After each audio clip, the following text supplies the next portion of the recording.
ये जो पाकिस्तानी पॉलिटिक्स की डायरेक्शन है, जो मलिहा कहती है it makes no sense to you, is it making any sense to you? ये किसी डायरेक्शन में जा रही है, किसी पॉजिटिव डायरेक्शन में? इससे कोई आपको लगता है कि साल 2-3 के बाद कोई बेहतरी हो जाएगी?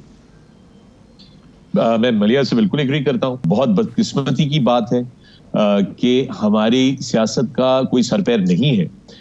देखें, जो पॉलिटिकल डिस्कोर्स बदकिस्मती से बन गया है, मैं तो ढूंढ रहा हूँ वो रहनुमा हमें कब मिलेगा जो हम सबको बिखरने के बजाय इकट्ठा करने में अपना वक्त लगाएगा। वो डायलॉग कब आएगा जब बात होगी कि जनाब आपके गांव से मुझे वोट मिला है तो इस गांव से ये वाली जो सामने सड़क है मैं इसको डबल ड्यूल कैरेज वे बनाऊंगा ताकि यहां से ट्रकर्स ट्रांसपोर्ट करें ताकि आपकी मईशत पे इंपैक्ट आए। वो डिस्कशन कब होगा स्टेज के ऊपर धुआंधार तकरीर के अंदर कि ये मेरा आप लोगों से वादा है कि आपके बच्चों को सरकारी स्कूलों में उस क्वालिटी की एजुकेशन मिलेगी जिस क्वालिटी की एजुकेशन प्राइवेट स्कूल वाले लाखों रुपए की फीस देकर रहते हैं।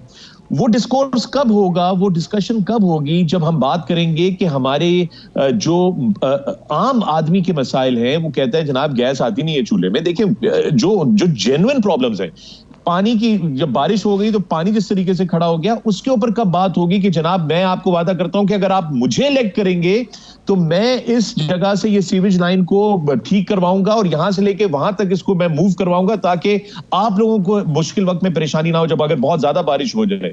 वो डिस्कशंस मुझे वो डिस्कशन नहीं होते। और आपने मोहित भाई इतनी अपने इंट्रो में your intro was just extremely meaningful and powerful.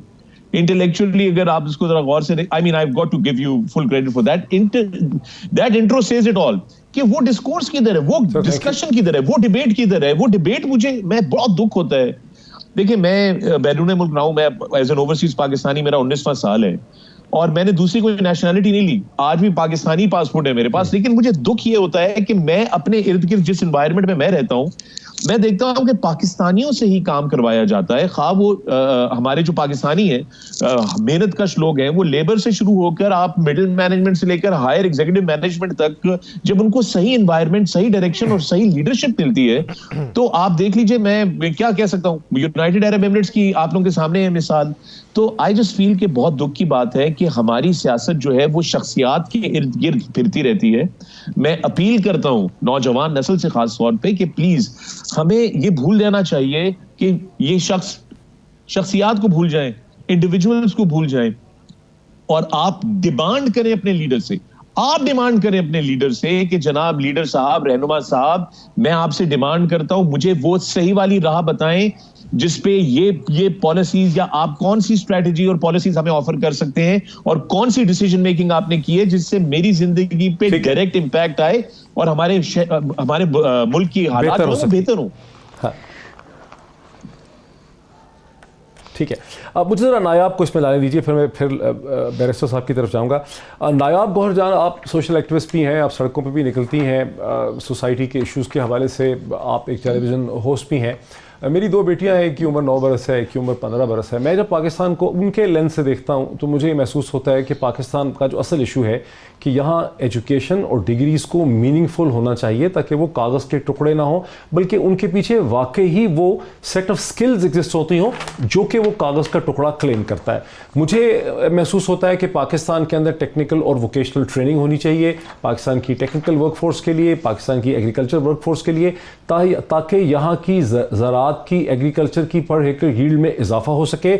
यहाँ बेहतर टेक्निकल स्किल और एजुकेशन हो ताकि हमारे प्रोडक्ट्स एंड सर्विसेज ग्लोबली और रीजनली कंपेटिटिव हों, ताकि हम अपनी इंपोर्ट्स एक्सपोर्ट्स को बैलेंस आउट कर सकें, ताकि रुपये और डॉलर के दरमियान जो ब्लीड हो रही है वो रुके, और वो रुकेगी तो फिर जो हम ये अंडे टमाटर की महंगाई की बात करते हैं इस पे हम काबू पा सकेंगे। लेकिन मैं जब देखता हूं कि मेरे टेलीविज़न चैनल समेत, मेरे प्रोग्राम समेत कहीं पर भी इन इश्यूज़ पे बात नहीं हो सकती और जो है अब लोग भी तंग आ गए।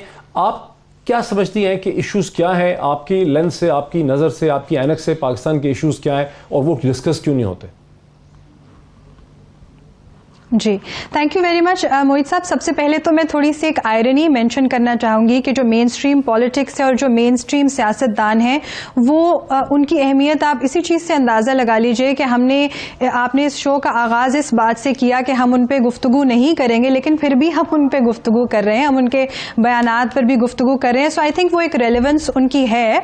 बट अगर मीडिया, जिसमें हम सब इंक्लूडेड हैं, अगर वाकई ये चाहते हैं कि आम आदमी की नुमाइंदगी हो और उनके इश्यूज की नुमाइंदगी हो, तो आज मैं बतौर एक ऐसे इंसान के जो कि तरक्की पसंद सियासत के अंदर सोशल एक्टिविज्म, लेफ्ट के ग्रुप्स, प्रोग्रेसिव ग्रुप्स की नुमाइंदगी करने यहाँ आई हूँ, तो वहाँ से मैं आपको सूरत हाल बता सकती हूँ कि फ़िलहाल वहाँ पर क्या सेंटिमेंट्स हैं। आपने मेरे से एजुकेशन के बारे में पूछा, तो मैं आपको ये बता सकती हूँ कि as we sit over here, बहुत सारी जो तरक्की पसंद तंजीमें हैं, उनके स्टूडेंट्स जो हैं वो मार्चेस निकालने की तैयारियां कर रहे हैं, क्योंकि उनको ये लगता है कि ऐसी एक हुकूमत जिसने दावा ये किया था कि वो यूथ के प्रॉब्लम्स को सॉल्व करेगी, वही वो हुकूमत है जिसने एचईसी के बजट्स के अंदर 40% कट्स किए हैं। यही वो हुकूमत है जिसने बलोच स्टूडेंट्स की स्कॉलरशिप्स कट की हैं। यही वो हुकूमत है जहां पर पश्तून स्टूडेंट्स को अपनी नुमाइंदगी नहीं मिल रही। तो सबसे पहली चीज तो यह है कि अगर हम बात करते हैं कि हमने मेन स्ट्रीम पॉलिटिक्स से निकलना है, तो फिर आप इस तरह के जो ग्रुप्स इस वक्त फ्रिंजेस में हैं, उनके नुमाइंदों को बुलाएं, उनसे पूछें कि उनके क्या इश्यूज हैं। आप तुलबा को बुलाएं और आप वर्किंग क्लास तुलबा, एथनिक माइनॉरिटीज के तुलबा को बुलाएं और उनसे पूछें उनके क्या इश्यूज हैं। वो आपको बताएंगे कि उनकी हालत इस वक्त कितनी खराब है। उसके अलावा जब मैं बात करती हूँ, अगर मैं एक्टिविज्म की बात करती हूं, तो एक बहुत इंपॉर्टेंट मेरी खुद की आइडेंटिटी है जो मैं सियासत से नहीं निकाल सकती, और वो है कि मैं एक खातून हूं।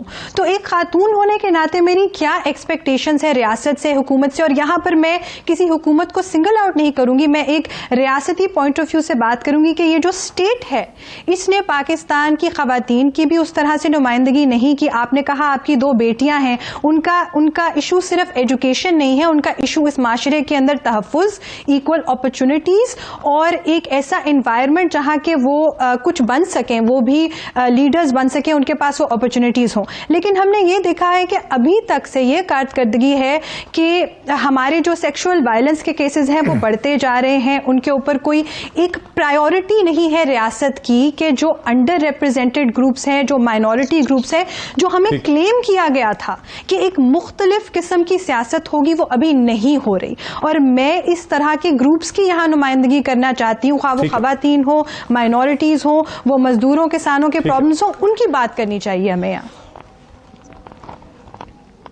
ठीक है, मेरे साथ सो जो बेसिकली मेन स्ट्रीम से हट के ग्रुप्स हैं, उनकी पॉलिटिक्स, उनकी ज़रूरियात की बात नहीं होती। अब आ जाते हैं कॉन्स्टिट्यूशनल एक्सपर्ट जनाब बैरिस्टर अहमद पंसोता साहब की तरफ। Ahmed Pansota, you are a very capable lawyer, I know you, मेरी आपसे बात होती रहती है, I know you for number of years. बहुत से लोगों ने पाकिस्तान में बहुत दफ़ा ये कहा कि पाकिस्तान का जो निज़ाम सियासत है, ये दर हकीकत हमने सिर्फ इसलिए अंग्रेज़ के वेस्टमिंस्टर पार्लियामेंट्री सिस्टम के ऊपर इसको तश्कील दी चूँकि हम अंग्रेज़ों की कॉलोनी थे। अगर हम अमेरिकन की कॉलोनी होते तो फ़िलीपींस के ज़रिए शायद हम की तरह हम कोई प्रेसिडेंशियल सिस्टम करते, अगर हम फ्रेंच कॉलोनी होते तो फिर हम फ्रांसीसी तरह की एक सिस्टम की तश्कील करते। लेकिन पाकिस्तान में होता ये कि जब ये लोग कहते हैं कि ये सियासी ढांचा नहीं चल रहा या ये जमहूरियत डिलीवर नहीं कर रही, तो लोगों के जहन में द अल्टरनेट जो है वो सिर्फ एक मार्शल आता है। सो पाकिस्तान में निज़ाम 2 ही हैं, या फ़ौज का निज़ाम है, मार्शल है, या फिर पाकिस्तान की ये इस किस्म की जमहूरियत है जो चीज़ों को डिलीवर नहीं कर सकती। आप क्या समझते हैं, कहीं ऐसा तो नहीं है कि पॉसिटी ऑफ आइडियाज़ हैं, एक इंटेलेक्चुअल डेफिसिट है, हमारे पास कोई जेन्युइन आइडियाज़ नहीं है पूरी मुस्लिम दुनिया के अंदर, हम अपनी ज़रूरियात के हिसाब से एक गवर्नेंस का सिस्टम या एक डेमोक्रेटिक सिस्टम, जो डेमोक्रेटिक भी हो लेकिन हमारा अपना सिस्टम हो, जैसे सिंगापुर है या ईरान है, लेकिन हमारा अपना बनाया हुआ कुछ सिस्टम हम बना नहीं पाते। मोहित साहब, thank you very much for inviting me. देखें, आपके इंट्रोडक्शन में और बाकी 3 मेहमानों ने बहुत डीपली बात की है कि पाकिस्तान के मसाइल क्या और क्यों हैं। मैं सबसे पहले इस बात पे आना चाहता हूँ कि how are we suppose to be governed, और हमारे लिए जो मशले राह है वो क्या है, वो है आईने पाकिस्तान, जो कि सुप्रीम है और एक सैक्रोसेंट डॉक्यूमेंट है। और आईने पाकिस्तान आगे से अपनी स्ट्रेंथ ड्रॉ करता है from the principles of Islam and अहदीस के, कोई चीज़ उसको रिपग्नेंट नहीं होती। अब आप अगर इन चीज़ों के तनाजुर में सारी चीज़ों को देखें तो उसमें सिंपली आपको एक चीज़ नज़र आती है कि जो उस आइन में लिखा हुआ है हम उससे बरअक्स करते हैं। मसलन starting from the democratic principles, democracy तो है ही नहीं। डेमोक्रेसी तो तब सक्सेसफुल हो अगर यहाँ डेमोक्रेसी हो। आपका आइन का आर्टिकल 63 कहता है कि आप अपने पार्टी की लीडर की मर्जी के बगैर वोट नहीं कर सकते। So let's say if there is a law on abortion tomorrow and a parliamentarian wants to vote कि जी मैंने इसके हक में करना है या खिलाफ करना है, वो कर ही नहीं सकता, वो मजबूर है। आगे चलते हैं, जो निज़ाम है पाकिस्तान में इलेक्शंस का, वो आप और मैं हमारे से बेहतर जानते हैं कि अगर लेट से मैं जिस जगह बैठा हूं, अगर इसी हल्के में इफ़ आई डिसाइड कि जी बैरिस्टर हूं, पढ़ा लिखा हूं, शायद मुझे वोट मिल जाए, मुझे वोट नहीं मिलेगा। उसकी वजह ये नहीं है कि हमारे निज़ाम में प्रॉब्लम है, उसकी वजह ये है कि जो सिस्टम जिससे हम गवर्न हो रहे हैं, चौधरीज, पंचायत, 10-15 लोग जी तुसा मैनू वोट पाना है, मैं तुहानू वोट पाना है, दैट सॉर्ट ऑफ सिस्टम, मैं उससे बाहर नहीं आ सकता।